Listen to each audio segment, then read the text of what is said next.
अस्सलाम वालेकुम। आज के प्रोग्राम में आपको खुशामदीद। मैं आपके साथ आपकी होस्ट सुमेरा मिर्ज़ा और इस प्रोग्राम में डिस्कशन में मेरा साथ देते हैं जनाब गुल नुखैज़ अख्तर साहब। नुखैज़ा, बहुत शुक्रिया आपका। और अहमद अबू बकर साहब भी तशरीफ़ रखते हैं हमारे साथ, उनसे भी डिस्कशन करेंगे। अबू बकर साहब, आपका भी बहुत शुक्रिया। नाज़रीन, स्टार्ट लेंगे हम साइफ़र केस से। मुल्की तारीख़ में पहली बार ऑफिशियल सीक्रेट एक्ट के तहत अदालत कायम हुई। कई घंटे इन कैमरा समातें हुई, 25 गवाहान के बयानात रिकॉर्ड किए गए। फिर मुल्जिमान को अदालत के हुक्म पर सरकारी वकला दिए गए। दौरान समात जज और बानी PTI में शदीद तल्ख कलामी भी हुई। फिर 30 जनवरी 2024 को ऐसा दिन आया जब इस केस में बानी PTI और शाह महमूद कुरैशी को 10 साल कैद की सज़ा सुनाई गई। और आज की अगर हम बात करें तो इस्लामाबाद हाई कोर्ट ने शाह महमूद कुरैशी और बानी PTI को साइफर केस में बरी कर दिया। एक पैकेज मुलाहिजा कीजिए, देख के वापस आते हैं फिर डिस्कस करते हैं। बानी PTI के गले से साइफर का तोप उतर गया, हसास मुकदमे में बरी। इस्लामाबाद हाई कोर्ट ने ट्रायल कोर्ट की जानिब से 10 साल कैद का फैसला कालादम करार दे दिया। वाइस चेयरमैन शाह महमूद कुरैशी की बरियत का भी परवाना जारी। इस्लामाबाद हाई कोर्ट में बानी PTI और शाह महमूद कुरैशी की अपीलों पर समाअत हुई। बैरिस्टर सलमान सफदर ने दलाइल देते हुए कहा, इस मुतालिक कोई दस्तावेज नहीं कि आजम खान ने साइफर बानी PTI को दिया। अगर साइफर गुम हो गया तो फिर साइफर पास रखने का चार्ज कैसे लग सकता है। अदालत में किसी मखसूस मुल्क का नहीं बताया गया जिसके साथ ताल्लुकात खराब हुए। चीफ जस्टिस आमिर फारूक ने रिमार्क्स में कहा, ऐसी क्या बेचैनी थी कि रात के 9 बजे भी ट्रायल हो रहा था। ये हाइब्रिड किस्म का केस है और इसमें नई अदालती नज़ीर तैयार होगी। अदालत ने स्पेशल प्रोसिक्यूटर से इस्तफसार किया, क्या ताल्लुकात खराब होने पर किसी को 10 साल की सजा दी जा सकती है या जेल में रख सकते हैं। कानून ऐसा कुछ कहता है, ना ही कानून की ये मंशा है। दलाइल के बाद हाईकोर्ट ने फैसला सुनाते हुए सजा के खिलाफ अपील मंजूर कर ली। साबिक वजीर आजम के खिलाफ साइफर को आम करने के इल्जाम में ऑफिशियल सीक्रेट एक्ट के तहत अडयाला जेल में कायम की गई मखसूस अदालत में मुकदमा चलाया गया। साइफर केस में कब क्या हुआ? मुल्क की तारीख में पहली बार ऑफिशियल सीक्रेट एक्ट के तहत अदालत बनाई गई। फैसला सुनाने के लिए कई घंटे इन कैमरा समातें हुई। 25 गवाहों के बयानात रिकॉर्ड हुए। अदालती अहकामात पर मुल्जिमों को सरकारी वकला दिए, जिस पर दोनों ने अदम एतमाद का इजहार किया। दौरान समात बानी PTI और खसूसी अदालत के जज में शदीद तल्ख कलामी हुई। शाह महमूद कुरैशी ने वकील सफाई की केस फाइल हवा में उछाल दी। 23 अक्टूबर 2023 को पहली फर्द जुल्म आयद हुई। 30 जनवरी 2024 को 10 साल कैद की सजा सुनाई गई। अबू बकर साहब, आपसे स्टार्ट लेना चाहूँगी। साबिक वज़ीर आज़म, साबिक वज़ीर ख़ारजा, एक बहुत बड़ा केस जिसकी आवाज़ें हम अब तक सुनते हैं और बहुत से लोगों ने इसको कहा कि इस केस में बहुत ज़्यादा जान है। बहुत से लोगों ने ये भी कहा कि इस केस में कोई जान नहीं है। जैसे एतजाज़ हसन साहब बार बार कहते थे कि ये साइफ़र जो है वो सिफर है। आज आपको लग रहा है कि वाकई साइफ़र सिफर हो गया? देखिए, जो आज फैसला आया है उसको देखकर तो बिल्कुल यही महसूस हुआ है, चूँकि हमने तो बहुत बुलंद बाग दावे सुने थे और फिर जिस तरह जेल ट्रायल हुआ और जिस तरह सज़ाएं फिर इसमें सुनाई गई और जिस तरह से मीडिया में डिस्कशंस रहीं, तो उससे तो लगता था कि बहुत बड़ा मुकदमा है और इसमें सज़ा भी हो गई और गद्दारी के नारे भी इसमें आते रहे, संगीन गद्दारी का लफ्ज़ भी इस्तेमाल होता रहा। लेकिन शुरू से जब हम इस केस को देख रहे हैं तो उसमें हमेशा से जो ट्रायल कोर्ट जो जेल के अंदर हुआ उसमें जिस तरह की तेज़ी थी, ये बाद में जब हाई कोर्ट में इस केस के ऊपर दोबारा अपील में ये गया है तो ये बार बार डिस्कस होता रहा है कि ऐसी क्या जल्दी थी। हाँ जी। प्रोसिक्यूशन की बेपनाह गलतियाँ इसमें सामने आई, खुसूसन फिर जो जल्दबाजी की गई जेल ट्रायल में 10-10, 12-12 घंटे का वो जस्टिफाई नहीं कर सके प्रोसिक्यूशन आकर इस अदालत में। और फिर इसमें जो गवाह थे मरकज़ी आज़म खान, वो 2-2.5 महीने गायब रहे। फिर अचानक वो मंजर आम पे आए, उनका एक बयान था, फिर वो जेल ट्रायल के अंदर ही उस बयान से वो आधे से ज़्यादा उससे पीछे हट गए। तो डेंट तो उस दिन ही पड़ गया था। और फिर जो पर्टिकुलर सवालात पूछे जाते रहे इस्लामाबाद हाई कोर्ट के अंदर, प्रोसिक्यूशन बड़े हॉट वाटर्स में रही, उनका जवाब नहीं आ सका। जिस तरह उनसे पूछा जाता रहा कि ये जो मुद्दा है जिसके ऊपर ये सारा मुकदमा बना है, साइफर को जो कंटेंट है, उसकी जो बॉडी है वो कहाँ पर है। ना तो वो ट्रायल कोर्ट में उसके सामने आई, जज साहब के सामने आई, ना उन्होंने उस पर इसरार किया, ना वो वकील इस्तगासा के पास थी, और जो वकलाए सफाई थे उनके पास तो बिल्कुल भी नहीं थी। और हर स्टेज पे यही कहा जाता रहा कि जी आगे ज़रूरत पड़ेगी तो दे देंगे। फिर जब ये मामला अपील में आया तो उसमें भी इस्लामाबाद हाई कोर्ट के सामने भी नहीं रखा गया और इस बेंच के सामने भी नहीं रखा गया। तो ओवरऑल जो मामला है, जो कंटेंट है, या जो साइफर की जो बुकलेट है उसके बारे में कहा गया, या साइफर के कंटेंट के बारे में कहा गया, फिर इटसेल्फ साइफर के बारे में कहा गया कि ये सारी चीज़ें हमारे पास नहीं हैं, ना तो ट्रायल कोर्ट में सामने आई हैं, ना यहाँ पे आई हैं। और आपका जो एक सुपरस्टार गवाह था वो भी आधे से ज़्यादा अपने बयान से पीछे हट चुका था। तो ये फैसला तो आना था।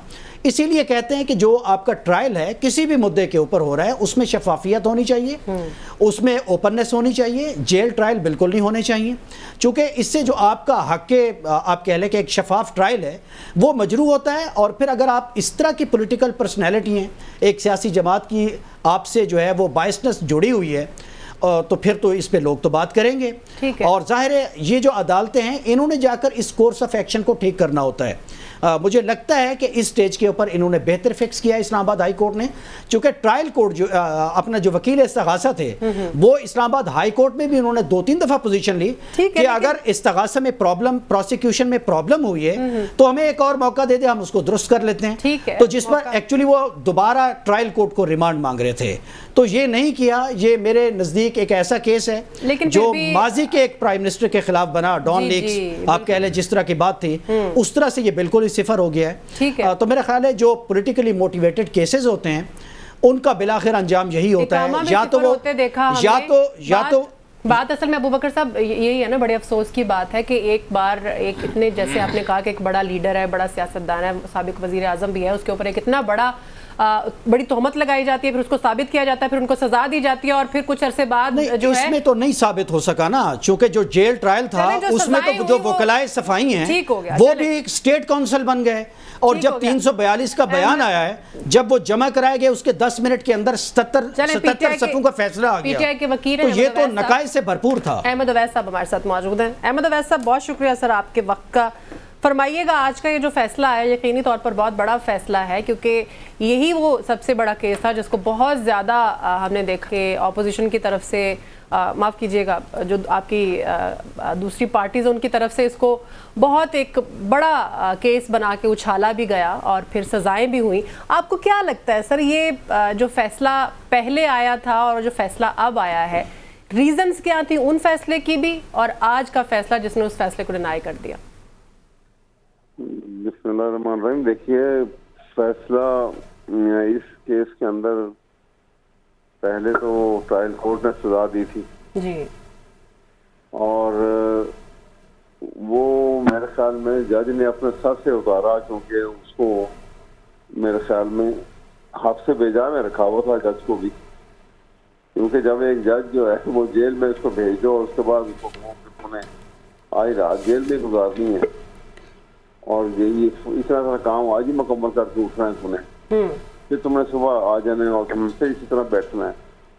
तो ये ऑर्डर कौन कर रहा था? यहाँ से आप देखिए ना, यहाँ मामला खराब ऐसे होते हैं कि ये ऑर्डर जो है, ये वो जज जो ट्रायल कोर्ट का जज था वो इस्लामाबाद हाई कोर्ट के डिसिप्लिन में था ना वैसे तो सही, तो लेकिन इस्लामाबाद हाई कोर्ट के चीफ जस्टिस ने तो इसको कहा था कि तुम ऐसा करो। तो अगर उसने नहीं कहा था तो किसने कहा था फिर? नहीं सर, कहा था उन्हें किसी ने, ये कंफर्म। हाँ, और ना कहा होता तो वो क्यों, उसको क्या जरूरत थी कि वो 2-2:30 बजे के बाद वहाँ बैठा रहे? नहीं, ये तो जज साहब बता सकते हैं ना वो क्यों बैठे। मैं बताऊँ, जज तो बार बार कुछ बताता था। रात के 11 बजे मैं वहाँ पे मौजूद था और वो कह रहा था कि जी मेरी मजबूरी है जनाब, आप बुरा ना मनाएं, मैं तो इतनी चाहते हैं आज ही रिकॉर्ड करूंगा, जैसे भी है रात के मैंने 12-1 बजे तक काम करना है। अब ये मजबूरी उसको किसने दी हुई थी? अच्छा सर, ये बताइएगा, इस फैसले के खिलाफ गवर्नमेंट जाएगी सुप्रीम कोर्ट में? देखिए, गवर्नमेंट का काम है वैसे, मेरा ख्याल में जो जितने इमरान खान के वो मुखालिफ हैं और जितना उनको तकलीफ पहुंची है इस फैसले से वो जरूर कोशिश तो करेंगे, लेकिन सुप्रीम कोर्ट तो बड़ा क्लियर माइंड दे चुका है पहले भी, क्योंकि जब इसकी इन्होंने बेल के लिए गए थे सुप्रीम कोर्ट में इसी फैसले के ये कन्विक्शन के खिलाफ अच्छा सर, तो उसके अंदर उन्होंने ये कहा था सुप्रीम कोर्ट ने कि prosecution has failed to produce any evidence और एनी डॉक्यूमेंट, अपना केस प्रूफ नहीं कर सकी। ये उनकी ऑब्जर्वेशन थी 3 जजेस की फुल बेंच था। ठीक। अच्छा सर, ये बताइए कि जो आपके सियासी मुखालिफिन हैं इस केस को लेकर, वो तो कहते हैं शायद कोई रिलीफ है और वो पिछले गुज़श्ता 4-5 जो फैसले आ रहे हैं उससे जोड़ रहे हैं। आप इसको किस तरह देखते हैं? या प्रोसिक्यूशन के नकाइज से भरपूर केस था या कोई ऐसा मामला भी है पॉलिटिकली मोटिवेटेड? देखिए, सवाल ये है कि पॉलिटिकल मोटिवेटेड तो नहीं है, इन्होंने केस बनाए गलत था। देखें, अब एक केस में कहते हैं ना, माल मुकदमा ही नहीं है तो वो केस का क्या फैसला होगा। और फिर आपको याद होगा कि जब अभी ये केस अभी शुरू की बात है, जब इमरान खान को गिरफ्तार किया हुआ था शुरू में, तो वॉशिंगटन पोस्ट जो अखबार निकलता है वॉशिंगटन से जी,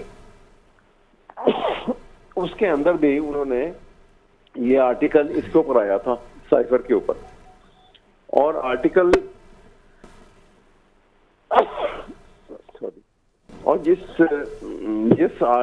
शख्स ने आर्टिकल लिखा था उसमें लिखा हुआ था कि ये मुझे एक सीनियर फौजी अफसर ने ये डिटेल दी है सारी। ठीक है। तो वो सीक्रेसी तो कहीं थी कोई नहीं, कहाँ सीक्रेसी और फिर क्या था? बात तो ये थी कि ये ऑलरेडी पाकिस्तान से उनका इंटरेस्ट अमेरिका का खत्म हो चुका था। वो इजराइल और अमेरिका, इंडिया जो है वो दरदनाते फिर रहे थे और वो पाकिस्तान को कमजोर करना चाहते थे। और उन्होंने ये सारा प्लान था उनका कि पाकिस्तान की इकोनॉमी को तबाह करो, इसकी फौज की और अवाम के दरमियान में दुश्मनी पैदा करो, नफरत पैदा करो। और ये काम पीडीएम की हुकूमत बैठ के करती रही है, यही काम इन्होंने किया। अच्छा सर, आप देखें। अच्छा सर, ये बता दें कि ये जो साइफर में ओवरऑल मुकदमा बना और इस पर जो एक पोजीशन इमरान खान साहब ने ली थी, अब गुज़श्ता दिनों मेहदी हसन साहब के साथ उनका इंटरव्यू आया है, तो इस फॉरेन इंटरवेंशन के मामले के ऊपर, वोट ऑफ नो कॉन्फिडेंस के मामले पर, तो वो सीधा मामला जनरल रिटायर्ड बाजवा पे ले गए। बाजवा साहब को ड्यूबियस रोल तो रहा है ना, ये तो मेरे ख्याल में वो खुद मैंने उनका एक टीवी के ऊपर सुना था कि जिसमें वो कह रहे थे कि जब मैं इमरान को मिलने जाता था तो मैं जेब में टेप रिकॉर्डर रख के इनकी सारी बातें रिकॉर्ड करता था। नहीं सर, अबू बकर साहब का शायद ये मकसद था, वो पूछना चाह रहे हैं कि जब उन्होंने मेहदी हसन साहब से वो इंटरव्यू उनको दिया है तो उसमें उन्होंने साइफर या अमेरिका का जिक्र नहीं किया, अमेरिका को बेल आउट कर दिया। खैर, वो अमेरिका को देखिए, क्वेश्चन तो ये है कि अमेरिका के तो इंटरेस्ट खत्म हो गए थे ना पाकिस्तान के साथ, लेकिन ये यहाँ पे वो अमेरिकन का तो पुराना तरीकेकार है कि वो जब भी ऑपरेट करते हैं पाकिस्तान में किसी कार्रवाई के ऊपर तो वो फौज के थ्रू करते हैं। ठीक हो गया सर। ये इतने कू आए हैं यहाँ पे जो हुए थे, तो वो कू तभी आए थे ना कि पीछे अमेरिका हाथ रखता था। ठीक हो गया सर, ठीक हो गया। मतलब वैसा बहुत शुक्रिया सर हमें वक्त देने का। नुखी साहब, अभी हम ये बात कर रहे थे, तलाल चौधरी साहब का बयान आ गया, उन्होंने कहा कि हम सुप्रीम कोर्ट जाएंगे। सर बात यहाँ पर ये हो रही है कि ज़्यादातर यही बात की जा रही है कि ये फैसला जो है प्रोसिक्यूशन के फ्लॉज की वजह से आया। आप इत्तफाक करते हैं इस पर? सुमेरा, एक चीज़ ज़हन में रखिएगा, एक तो पीटीआई को मुबारक कि ये उनके लिए खुशी का दिन है और अच्छी बात है, हम भी उनकी खुशी में शरीक हैं। उनके लीडर को एक मुकदमे से रिहाई मिली है, लेकिन मैं ये समझता हूँ कि ये वो जो अदालतों का आजकल चल रहा है ना आपस में मैच, ये उसी सिलसिले की एक कड़ी है। अच्छा। और इस फैसले में मैं जब इसको देख रहा था, सुन रहा था, तो मुझे हैरत हो रही थी कि आज पीटीआई सेम वही अल्फाज, सेम वही लैंग्वेज इस्तेमाल कर रही है जो नवाज शरीफ की दफा नून लीग इस्तेमाल कर रही थी। बिल्कुल ठीक। वो भी कह रहे थे कि ये क्या फैसला है, वो जो उनका था इकामा वाला, बेटे से और वो भी यही कह रहे थे कि ये क्यों इतना स्पीडी ट्रायल हुआ है। बिल्कुल। वो भी ये कह रहे थे इसमें प्रोसिक्यूशन के फ्लॉज हैं, आपने क्यों नहीं बुलाया बाकी गवाहों को। बिल्कुल। वो भी ये कह रहे थे कि जेआईटी क्यों, व्हाट्सएप पे जेआईटी क्यों बनवाई गई। वो भी ये कह रहे थे मॉनिटरिंग जज क्यों लगाया। ठीक है, आज वही सूरत हाल पीटीआई के साथ और सेम वही जुमले, लगभग तकरीबन वही जुमले बोले जा रहे हैं। ठीक है, तो कहने का मकसद ये है कि या तो फिर हमारे जो पीटीआई के दोस्त हैं वो ये तस्लीम करें कि वो फैसला भी गलत था, खुले दिल से तस्लीम करें कि वो भी गलत था। तो अगर तो ये कहना है फिर तो चलें बात मानी जा सकती है, लेकिन अगर ये कहना है कि नहीं वो ठीक था, ये गलत था, इसमें प्रोसिक्यूशन के ये प्रॉब्लम्स थे। मैं आपको बताऊं सुमेरा, इस केस में स्पेसिफिकली साइफर का मामला मैंने पहले भी गुजारिश की थी, ये मामला तो मेरी अपनी राय है कि ये तो था ही नहीं, तो उसमें लिखा क्या हुआ था। बिल्कुल कुछ भी लिखा हो, मामला तो ये था कि उसे डिकोड क्यों किया गया। और अबू बकर साहब ने जो सारी बात की है उसमें एक चीज ये शायद बताना भूल गए हैं कि एक वीडियो ऑडियो आई हुई है खान साहब की, जिसमें वो कह रहे हैं हम साइफर से खेलना है, मेरा ख्याल आजम साहब के साथ है उनकी, कि साइफर से खेलना है। उस ऑडियो को भी सारे प्रोसेस में कहीं शामिल किया गया है कि क्या मकसद था, साइफर से खेलना है, क्या मकसद था। और आजम साहब का बयान, यानी वो प्रिंसिपल सेक्रेटरी थे, उनके बयान की कोई अहमियत नहीं थी। दूसरी बात ये कि ये सुप्रीम कोर्ट में जब ये जाएगा केस, अब इन्होंने बताया, अभी वकील साहब से बात हो रही थी, उन्होंने कहा जी कि वो तो सुप्रीम कोर्ट पहले ही अपना माइंड बता चुकी हुई है। ठीक, इसके बावजूद गवर्नमेंट जाएगी ना। आज अभी आपने बताया तो लाल चौधरी साहब ने कहा जाए, इसका मतलब है कोर्ट कोई माइंड बेशक बना चुकी हो, जब आप दलाइल के साथ उनके पास जाते हैं, अगर ये सुप्रीम कोर्ट भी ये फैसला कर देती है कि साइफर का केस गलत है और खान साहब बरी हैं, तो इस पे मुझे बताएं, मुझे आपको किसी को इतराज क्या हो सकता है? बिल्कुल भी नहीं, बिल्कुल ठीक है। लेकिन इसके साथ ये भी ज़हन में रखें कि फिर सुप्रीम कोर्ट कोई और भी कोई फैसला सुनाती है तो यही माइंड होना चाहिए, बाकी फिर उसमें मेन मेख ना निकालें कि चूंकि अब ये हो गया तो ये क्यों हुआ। लेकिन सर दूसरी तरफ से भी तो यही है ना, काली भिड़े कहा जा रहा है। हाँ, मैं वो तो है उनकी तरफ से भी है। और ये प्रॉब्लम मैंने आपको बताया, आप नोट करें ये कहाँ से शुरू हुए प्रॉब्लम।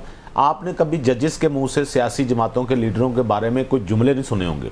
अब सुने, पीछे सुने थे आपने, पिछली गवर्नमेंट में भी सुने थे आपने, सिसिलियन माफिया सुना था, गॉडफादर सुना था, ठीक है, गुड टू सी यू सुना था, हाकिम हो या मुखालिफ हो जो भी हो, ठीक है। तो ये जाती किस्म के जुमले अदालतें नहीं बोलती। लेकिन अब हम ये कह रहे हैं जी कि सुप्रीम कोर्ट का ख्याल आपको, सॉरी आपको कट करी, एतजाज हसन साहब हमारे साथ लाइन पर हैं, अबू बकर साहब उनसे बात कर लेते हैं। सर आपके वक्त का बहुत शुक्रिया। हमारे शो आपने कहा था कि साइफर जो है वो सिफर है, बल्कि एक बार नहीं बड़ी बार कहा, आज साइफर सिफर हो गया। रीजन क्या देख रहे हैं सर? हम यही यहाँ पर डिस्कस करें कि ये फैसला जो है प्रोसिक्यूशन के फ्लॉज की वजह से आया है। नहीं, ये साइफर पे केस बनाने की जरूरत क्या थी, कि किस क्या मजबूरी थी? ये तो बड़ा स्ट्रेच्ड आउट केस था ना, कि आप पहली चीज है, आप साइफर है, आप कहते हैं बड़ी इसकी वजह से कोई गद्दारी हो गई है और बड़ा सीक्रेट चले गए। अब वो साइफर को उसके मंदरजात तो देखें। पहली चीज है ये साइफर को के जो कंटेंट्स है उनको देखें, उनमें कोई न्यूक्लियर सीक्रेट था, उनमें कोई हमारे मिसाइल प्रोग्राम का था कि वो क्लासिफाइड होता। साइफर सिर्फ एक मुख्तलिफ जबान में और कोड में मैसेज होता है, और सारे ही मैसेज फॉरेन ऑफिस के जो एम्बेसियों के साथ होते हैं वो उस तरह कोडेड होते हैं, ठीक है। और ये सारी तकरीबन कोई बात ही होगा का डॉक्यूमेंट, पर उनमें से क्लासिफाइड कौन सा है, ये फैसला करने का इख्तियार किसको है भला? ये फैसला करने का हतमी इख्तियार वजीर आजम पाकिस्तान को है। ओके, अब वो कितना जुर्म कर सकता है? ये एतजाज साहब हैं हमारे साथ, प्रोड्यूसर साहब, या उनकी लाइन शायद ड्रॉप हो गई, दोबारा ट्राई करते हैं जी। एक सवाल जब आएंगे तो आप ही पूछ लीजिएगा एतजाज साहब से कि साइफर अगर कुछ नहीं था और केस भी सिफर है और साइफर भी सिफर था, इस पे इतना बड़ा बयानिया पीटीआई ने क्यों बना दिया कि जलसे में लहराया और फिर अमेरिका का नाम और ये और फलाना हो गया, क्या हम कोई गुलाम हैं? Absolutely not. और ये सारा अगर इसमें कुछ नहीं था और ये केस कुछ नहीं था तो फिर इतना बड़ा बयानिया क्यों बना दिया? केस तो बाद में बना ना। मैं आपको बता रहा हूँ, देखें फिर वही बात हो रही है कि जी उसमें तो कुछ भी नहीं था किसी नहीं, मुल्क। उस देखे ना उसमें केस में कुछ इसमें नहीं जो था। कह रहे हैं ना, जो मामला डिस्कस हुआ वो पाकिस्तान की कौमी सलामती के इश्यूज तो डिस्कस अबू नहीं बकर हुए साहब उस पहले मीटिंग तो में। ये माने कि तो क्या उस वक्त की हुकूमत या पाकिस्तान के जो सियासी मामला थे उनको डिस्कस किया गया। सवाल का जवाब दे दें, क्या ये डी क्लासिफाइड हुआ? Cipher declassified? Abu Bakar okay साहब सब एजाज साहब हमारे साथ जी, दोबारा जी, आ चुके हैं। जी, उनसे जी पूछते हैं। सर कंटिन्यू कीजिएगा प्लीज। एजाज साहब जी जी सर ये बताइए, अगर साइफर सर इतना ही मामूली मामला था तो इस पे पीटीआई ने इतनी हाइप क्यों क्रिएट कर दी थी इस बयानिए को लेकर?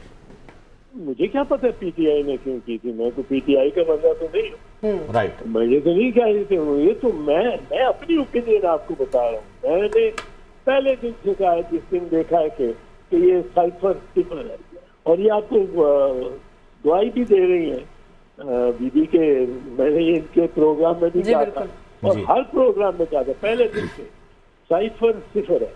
साइफर में जब खुद को भाई एक दास्तान है, एक फैक्ट है, उसको हम दुरुस्त मानते हैं कि वाकईतन ऐसे हुआ है, उस पे हम सिर्फ दुरुस्त नहीं मानते, उस पे हमने एहतजाज किया है अमेरिका से कि आप कौन होते हैं हमारे अमूर में मदाखलत के।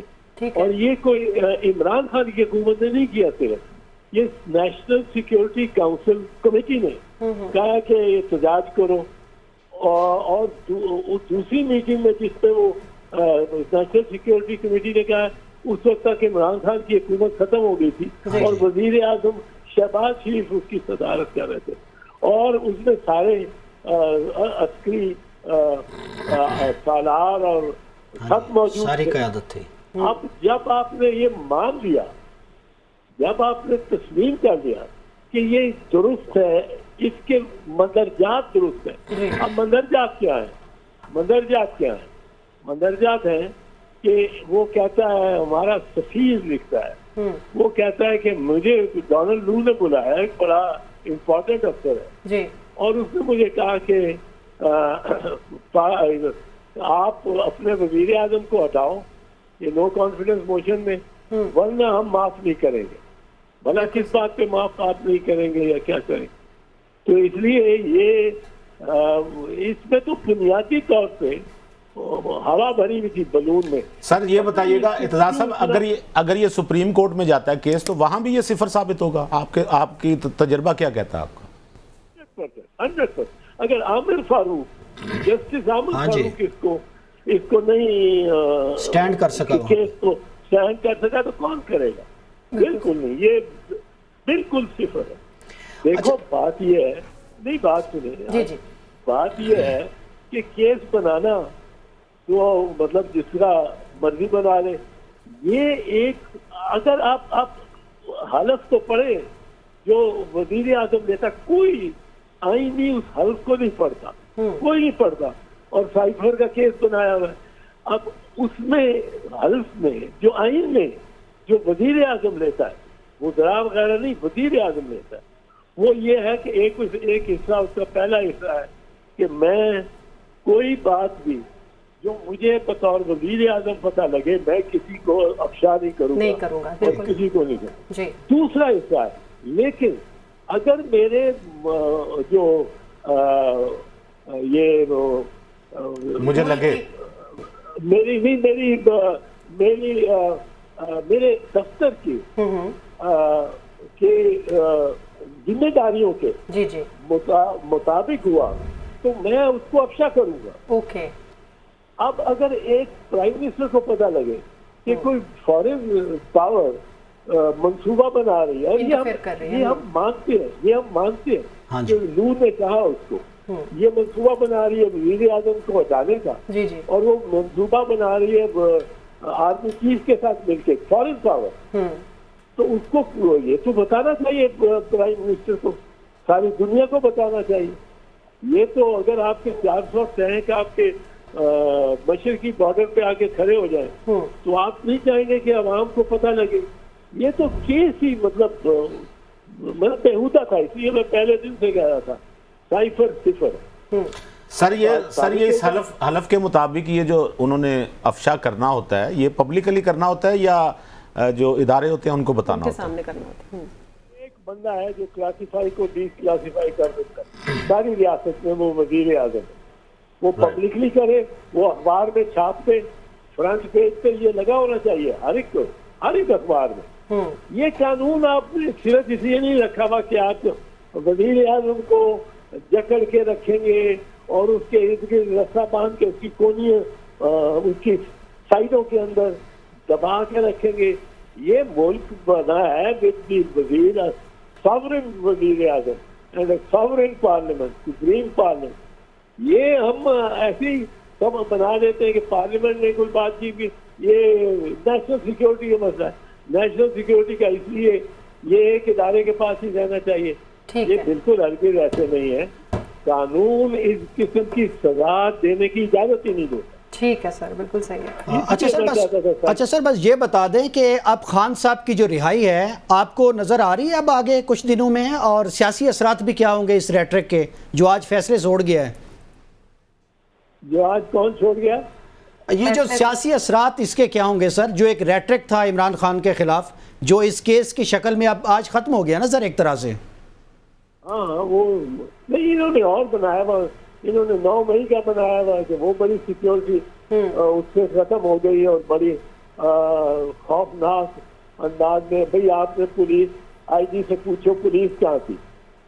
8 थानों में ये हुए हैं हमले 9 मई को, और 8 थानों में हमारी बड़ी मुकद्दस जो प्रॉपर्टीज है उन पे हमला हुआ है।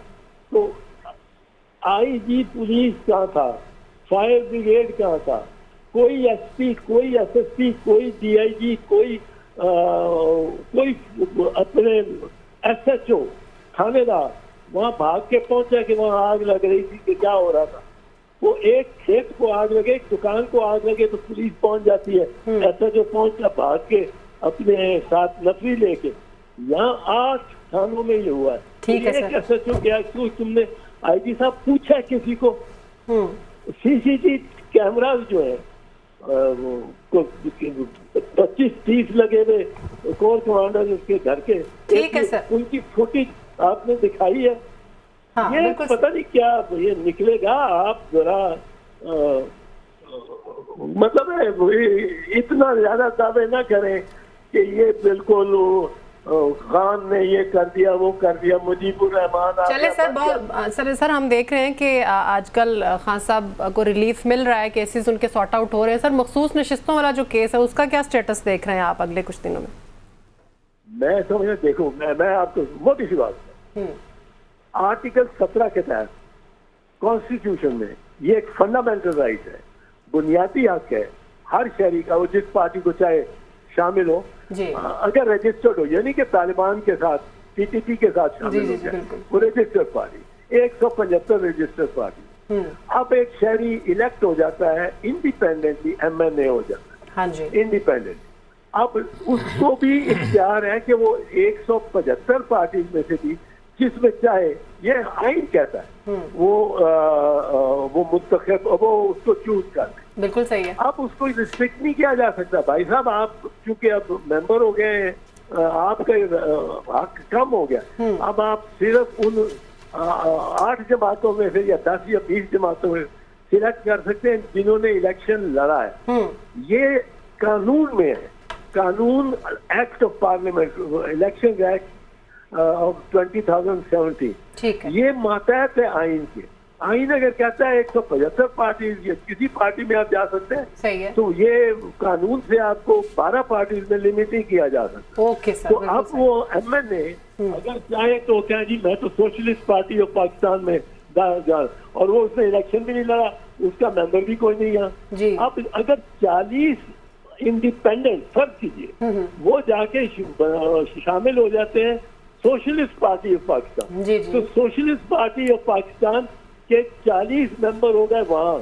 अब तीसरे दिन 3 दिन की मोहलत है इन इंडिपेंडेंट्स को कि वो किसी पार्टी में शामिल हो। बिल्कुल सही है। अब तीसरे दिन जब वो बांटी जाएंगी सीटें मखसूस, तो सोशलिस्ट पार्टी को भी मिल जाएंगी शायद 2 औरतों की, ठीक है, उसके 40 मेंबर है, बिल्कुल सही, वो अपना हिस्सा भी लेगी।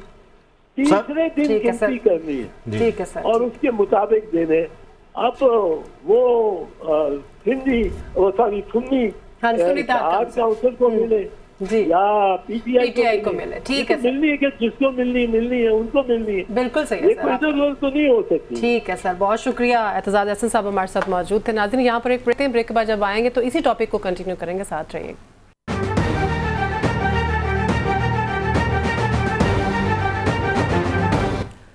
ब्रेक के बाद खुशामदीद। नाज़रीन, आज चीफ जस्टिस काजी फायज़ ईसा की सरबराही में सुप्रीम कोर्ट के 13 जजेस पर मुश्तमिल फुल कोर्ट बेंच ने सुन्नी इत्तेहाद काउंसिल की जो मखसूस नशिस्तों से मुतालिक जो केस है उसकी समाअत की, और इस समाअत के दौरान चीफ जस्टिस और जस्टिस मुनीब के दरमियान कुछ तल्ख जुमलों का तबादला भी हुआ।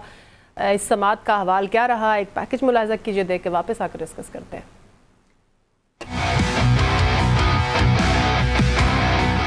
चीफ जस्टिस काजी फायज ईसा की सरबराही में फुल कोर्ट ने सुन्नी इत्तेहाद कौंसिल की मखसूस नशिस्तों से मुतल्लिक केस की समाअत की। दौरान समाअत सुन्नी इत्तेहाद कौंसिल के वकील फैसल सिद्दीकी ने बताया कि जिनको इजाफी नशिस्तें दी गई वो बेनिफिशरी हैं। मजमूई तौर पर 77 मुतनाज़ नशिस्तें हैं। कौमी असम्बली की 22 और सूबाई असम्बली की 55 नशिस्तें मुतनाज़े हैं। चीफ जस्टिस ने इस्तफसार किया कि क्या बेनिफिशरी जमातों में से कोई अदालत में सुन्नी इत्तेहाद कौंसिल की हिमायत करती है। तमाम जमातों ने सुन्नी इत्तेहाद कौंसिल की दरखास्त की मुखालफत कर दी। चीफ जस्टिस ने कहा, इसका मतलब हुआ आप सब इजाफी मिली हुई नशिस्तें रखना चाहते हैं। जस्टिस जमाल मंदोखेल ने कहा कि तासुर तो ऐसे दिया गया जैसे सियासी जमात खत्म हो गई और जनाजा निकल गया। क्या ये अखूज कर सकते हैं कि पीटीआई बतौर जमात बरकरार थी और मखसूस नशिस्तों की फहरिस्तें भी जमा करवाई थी। जस्टिस मुनीब अख्तर ने इस्तफसार किया कि इलेक्शन कमीशन के नोटिफिकेशन के मुताबिक सुन्नी इत्तेहाद कौंसिल ने इंतखाबात में कोई नशिस्त नहीं जीती थी। इलेक्शन कमीशन के अहकामात में कोई मंतक नहीं लगती। इलेक्शन कमीशन एक जानिब कहता है सुन्नी इत्तेहाद इलेक्शन नहीं लड़ी, साथ ही पार्लिमानी जमात भी मान रहा है। अगर पार्लिमानी जमात करार देने के पीछे पीटीआई की शमूलियत है तो वो पहले हो चुकी थी। हम हकीकत को क्यों ना देखें। सुन्नी इत्तेहाद कौंसिल हमारे सामने इसलिए है कि उसमें पीटीआई के जीते लोग शामिल हैं। नुखैसा, बड़े दिलचस्प और लॉजिकल आज के ये दलाइल हैं इसके ऊपर। ओवरऑल इसको आप किस तरह से देखते हैं? और इसके अंदर एक बड़ा अहम पॉइंट जो मैंने यहाँ पर अंडरलाइन किया आपसे पूछना चाहूँगी। जस्टिस अतर मिनुल्लाह ने इस पर कहा कि अगर सुन्नी इत्तेहाद काउंसिल से गलती हुई थी तो इलेक्शन कमीशन जो है वो इसके ऊपर तस्दीक कर सकता था, जिस पर जस्टिस जमाल मंदोखेल ने ये कहा कि अगर ऐसा हो जाए तो नशिस्तें जो है वो तहरीक इंसाफ को मिलेंगी, सुन्नी इत्तेहाद काउंसिल को नहीं। सर, थोड़ा इस पे जी, मैं जुमैरा, हम अदालती मामला साइड पे रख देते हैं जी। हम इस पे डिस्कस कर लेते हैं कि हुआ क्या, आइन क्या कहता है, जी। मेरे मुताबिक क्या है ये, ठीक है। पहली बात तो ये कि ये कहना कि पार्लिमानी जमात जो है वो होती है जो रजिस्टर्ड हो, जी, तो ये तो गलत है। फिर वो पार्लिमानी जमात कैसे हुई? वो सियासी जमात तो हो सकती है, पार्लिमानी जमात कैसे होगी? पार्लिमानी जमात तो कहते ही हम उसे हैं जो पार्लियामेंट में मौजूद हो। बिल्कुल ठीक है। नंबर 1। नंबर 2, जब ये कहा जाता है कि आपने मखसूस नशिस्तें आज़ाद उम्मीदवारों को नहीं मिलेंगी, सियासी जमातों को मिलेंगी, तो एक मैं मिसाल आपको देता हूँ। ये आपको अजीब ज़रूर लगेगी, लेकिन क्या करें, आइन में यही है, कानून यही कहता है। 2 जमातें हैं मिसाल के तौर पे, 2 पार्टियां, एक अलिफ पार्टी एक बे पार्टी। अलिफ और बे पार्टी एक नशिस्त जीतती हैं, ठीक है, और बाकी सारी नशिस्तें आज़ाद उम्मीदवार जीत जाते हैं, ठीक है, टोटल, ठीक है। तो अब मखसूस नशिस्तें किसको मिलेंगी? उन आज़ाद उम्मीदवारों को? नो, ये जो एक नशिस्त जीते हुए हैं ना, मखसूस नशिस्तें इनको मिलेंगी, इनमें डिवाइड हो जाएंगी, इनमें डिवाइड होंगी, वो जितनी भी बने। अब आइन तो ये कहता है। नंबर 2 बात कि अगर तो आज़ाद उम्मीदवारों ने जीत के किसी भी पार्टी, ऐसी पार्टी में शामिल होना है जो बेशक पार्लियामेंट में ना जीती हुई हो लेकिन वो एक रजिस्टर्ड पार्टी हो, तो फिर तो इन उम्मीदवारों को चाहिए था कि ये पीटीआई ज्वाइन कर लेते दोबारा। बिल्कुल सही, ठीक है। और ये कहना कि अवाम के मैंडेट की का ख्याल रखना पड़ेगा हमें, तो अवाम ने तो भाई सुन्नी इत्तेहाद कौंसिल को मैंडेट नहीं दिया, ठीक है, उन्होंने तो पीटीआई को दिया ना। तो अब बात हो रही है सुन्नी इत्तेहाद कौंसिल की कि उनको सीटें मिलनी चाहिए। तो कोई शेल्टर चाहिए। नहीं, मैंने, मेरी बात सुने, ये ना, इसको हम कहते होते हैं नजरिया जरूरत, जी जी, कि एक तरफ बात करते हैं कि कानून के मुताबिक काम होना चाहिए, दूसरी तरफ फिर नजरिया जरूरत, भाई उनको शेल्टर चाहिए ना, कोई बात नहीं, उनको दे दें, या फिर कानून के मुताबिक चलें। फिर ये ना कहें कि कोई ऐसी बात नहीं, अब उनको बेचारे अफसरदा हैं तो उनको सीटें दे दें। बाकी रही जो कार्रवाई सुप्रीम कोर्ट की है, तो मेरा, मुझे नहीं लगता, मेरा अंदाज़ा है, आई कैन बी रॉन्ग, हमेशा कहता हूँ, गलत हो सकता हूँ, मुझे लगता है कि ये सीटें जो हैं ये हुक्मरान इत्तेहाद को दोबारा मिल जाएंगी। अच्छा, उसके पीछे कुछ रीजंस हैं। हाँ, वो रीजन जाहिर बात है हम यहाँ डिस्कस तो नहीं कर सकते, तो एक नए रफड़ में ना आप मुझे फंसवा दीजिएगा, लेकिन उन्होंने आपको गो एड दिया कि वो भी बताएं। वो इसलिए कि मैं ऑफ कैमरा इनसे मैंने डिस्कस किया था, अब ये चाहते हैं कि वो मेरे गले में फंदा डलवाएं। अबू बकर साहब एक जालिम इंसान है और इनकी ख्वाहिश है कि कोई ना कोई मुद्दा मुझ पे पड़े ताकि ये जेल में मेरे खाना लेके आए। लेकिन बात सुने, मैं ये बता रहा हूँ कि अभी भी अगर तो ये सीटें आ गई, 3 इसके मुमकिन हल हो सकते हैं। एक तो ये कि सीटें सारी की सारी हुक्मरान इत्तेहाद के पास चली जाएं, ठीक है। और एक ये है कि वो सुन्नी इत्तेहाद की उनके पास चले जाएं, और तीसरा ये है कि ये जो सुन्नी इत्तेहाद वाली सीटें हैं ये हुक्मरान के जमात के पास ना जाएं, किसी को ना मिले, ये किसी को ना मिले। ठीक है। अगर तो पहली सिचुएशन होती है हुक्मरान इत्तेहाद को मिलने वाली, तो ये सीटें मिलने के बाद गवर्नमेंट इस पोजीशन में आ जाएगी कि वो आइन में कोई तरमीम कर सकती। अगर ये सीटें किसी को नहीं मिलती या पीटीआई को मिल जाती हैं, तो ये एक ऐसा गड़बड़ हो जाएगी जिसे सही मानों में आप हंग पार्लियामेंट कहते हैं। ठीक हो गया। ये होती या नहीं होती या हो जाए, मुझे इससे क्या, लेकिन मैं सूरत हाल बता रहा हूँ, उससे ना कोई आईनी तरमीम हो पाएगी ना कानूनी को बात होने। ठीक हो गया। लिहाजा अब ये जो फैसला जो अदालत ने जो 13 जजेस बैठे हैं, मेरे मुसरत हलाली साहबा नहीं बैठी तबीयत की खराबी की वजह से, तो ये 13 जजेस का जो फुल कोर्ट बैठा है, अब इस पे मेरा ख्याल है कि अभी मैं थोड़ी देर पहले एक बात सुन रहा था जी कि आपने भी सुना होगा, कल से चल रहा सारा चीफ जस्टिस के बारे में कि जी उन पे अदम एतमाद का इजहार किया कि वो ना बैठे पीटीआई ने, कि जी उन्होंने तो पहले माइंड अपना बता दिया हुआ। मैं माजरत चाहता हूँ, कुछ और भी नाम है उनके माइंड का नहीं पता चल चुका हुआ आपको। सही है। अच्छा, इससे पहले आपने वो जो खावर मानिका ने कहा था जी कि मुझे अदम एतमाद है, वहां पे आप कह चुके हैं कि यहाँ क्यों कहा गया। ठीक हो गया। चले अच्छा अबू बकर साहब, ये जो सारी कार्रवाई है, इसका जो पस मंजर है वो तो नुखैज़ साहब ने डिस्कस किया, इसमें कुछ ऐड ऑन करना चाहें? साथ ही साथ आज जो चीफ जस्टिस साहब ने फैसल सिद्दीकी को जजिस के सवालात के जवाब देने से रोका, और उसके ऊपर फिर जो जस्टिस मुनीर अख्तर का जो रिस्पॉन्स आया, गैर जिम्मेदाराना बयान कहा गया उनकी तरफ से, इसको आप किस तरह से देखते हैं? देखिए, ये दोनों मोहतरम और मोअज़्ज़ज़ और सीनियर तरीन जजेस हैं। वो जब कोर्ट ऑफ लॉ में बैठे होते हैं तो उनकी अपने अपने दलाइल होते हैं, अपनी अपनी पोजीशन होती है। तो जजेस के दरमियान जो भी इस तरह के मामलात हैं, बहरहाल वो मुअज़्ज़ज़ और मोहतरम जजेस हैं हमारे लिए तो वो रोल मॉडल हैं। अब उन पर और भी जिम्मेदारी आयद है कि अब ये लाइव चल रहा होता है, तो मेरा ख्याल है ये हमारे कमेंट करने से ज़्यादा ये उनके अपने देखने की बात है। हमारे लिए तो वो मोहतरम है, जो सिचुएशन हमने देखी है वो हमारे सामने है। ठीक हो गया। लेकिन इसमें जो एक बात इम्पॉर्टेंट है कि ये जो बेंच है ये उस 3 रुकनी बेंच के फैसले के नतीजे में बना है, जिसने ये मखसूस नशस्तें जो पेशावर हाई कोर्ट के फैसले के नतीजे में हुक्मरान इत्तेहाद को मिली थी वो पोजीशन उन्होंने ख़त्म कर दी, कहा कि इनको डी नोटिफाई करें। जी बिल्कुल। अब इन्होंने साथ ये मैंडेट दिया था कि कोई लार्जर बेंच या फुल कोर्ट जो भी बने, चीफ जस्टिस साहब बनाए, उसमें ये जो कानूनी नुकात हैं इनकी तशरीह का मामला दरपेश है। वही नुकात जिनकी नुखैज़ साहब बात कर रहे हैं, या आज जो रिमार्क्स में सामने आते रहे कि पार्लिमानी पार्टी कौन सी है, सियासी जमात कौन सी है, अगर एक में शामिल हो गए हैं तो फिर उसको अगर आप उसमें शमूलियत भी हो रही है, पार्लिमानी पार्टी का उसे आप दर्जा भी दे रहे हैं, साथ अब सीटें भी उसे नहीं दे रहे, एक ये भी मुद्दा है। फिर आगे ये बात है जो मंजरनामा इन्होंने बताया कि ये सीटें या हुकूमत को मिल जाए। चलिए इस पे साहबजादा हामिद रज़ा साहब हमारे साथ मौजूद हैं, उन्हीं से पूछ लेते हैं। सर, बहुत शुक्रिया आपके वक्त का। क्या कहना चाहेंगे आज की जो समाअत हुई ओवरऑल, इसके ऊपर आपका क्या कमेंट है सर? क्या लग रहा है आपको? जी बिस्मिल्लाहिर्रहमानिर्रहीम। देखिए, सबसे पहले तो प्रिंसिपल जो रेज किए गए हैं कुछ ऑनरेबल जजेस की तरफ से, वो मेरा ख्याल है कि वही पूरी कौम के सवालात भी हैं। और बात है तो जो ये बात बतलाते हैं कि जनाब लिस्ट नहीं जमा हुई, ये नहीं हुआ, वो नहीं हुआ। मेरा उनसे सिर्फ एक सवाल है कि 2018 के अंदर एमपीए जीतते हैं केपीके से, वो इलेक्शन कमीशन को एक खत लिखते हैं कि जी हम इंडिया जीते हैं, हम एक पार्टी को ज्वाइन कर रहे हैं जिसका नाम है बाप पार्टी। वो पार्टी इलेक्शन कमीशन के साथ रजिस्टर्ड भी नहीं है, मतलब कि वो पॉलिटिकल पार्टी भी नहीं है।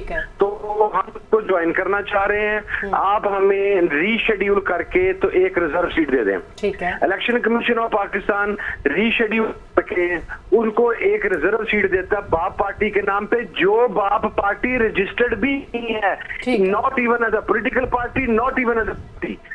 On the other hand side हमारा स्टेटस ये है कि सुन्नी इत्तेहाद कौंसिल ने 2013 का इंतखाब लड़ा, ठीक है सर, 2018 का इंतखाब लड़ा, 2024 के अंदर सुन्नी इत्तेहाद कौंसिल MWM पाकिस्तान तहरीक इंसाफ का एक इत्तेहाद था और फैसला किया गया कि हम तमाम लोग बल्ले के निशान पर इंतखाबात में हिस्सा लेंगे। और हमारी जो लिस्टें जमा करवाई गई रिजर्व खवातीन की, उसके अंदर हम SIC की खवातीन भी शामिल थी, उसके अंदर MWM की खवातीन भी शामिल थी।